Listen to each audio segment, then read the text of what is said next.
অনেকেরই এখন এই জানুয়ারি মাসে কমলালেবু গাছে নতুন কচি পাতা বার হচ্ছে।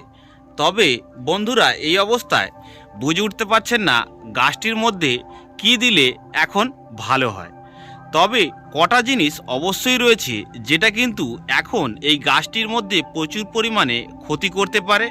সেই সমস্ত জিনিসগুলো অবশ্যই মাথায় রাখতে হবে।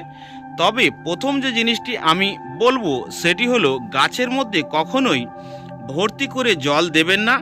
দেখবেন গাছটির মধ্যে যেন একটু হালকা রসালো থাকবে, তবে সেই অবস্থায় আপনি জল দেবেন না। যদি হালকা ড্রাই ভাব থাকে অর্থাৎ শুকনো শুকনো অবস্থা থাকে মাটি, তখনই আপনি গাছটিতে জল দেবেন। অর্থাৎ জলের ব্যালেন্সটা এই কচি পাতা এর সাথে কিন্তু ফল আসবে, সেই ব্যালেন্সটা আপনাকে মেনটেন করতে হবে গাছের জলের ক্ষেত্রে।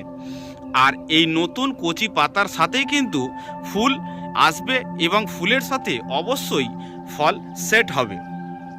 তো বন্ধুরা, এই ফুল থেকে যখন এই গুটি অবস্থায় দাঁড়িয়ে যাবে অবশ্যই এর মধ্যে কিছু জিনিস দিতে হবে যাতে প্রচুর পরিমাণে বাম্পার ফলন হয়। কিন্তু এই গুটি সেট অবস্থায় কিছু জিনিসও মাথায় রাখতে হবে। যখন এই পুরো পুরো এই ফলটি গুটি অবস্থায় সেট হয়ে যাবে তখন বাম্পার ফলনের জন্য অর্থাৎ ফলনটি পুরোপুরিভাবে ধরে রাখার জন্য অবশ্যই আপনাকে একবার এই মোমোবিন দিতে হবে। বাম্পার হারভেস্ট, এখানে লেখাই রয়েছে bumper harvest of fruits and vegetables. অবশ্যই মোমোবিন খুবই ভালো, তবে এই গুটি সেট হয়ে যাবার পর কিন্তু গাছটির মধ্যে দিতে হবে এবং তার 10 দিন পর অবশ্যই একবার মিরাকুলান গাছটির মধ্যে দিতে হবে।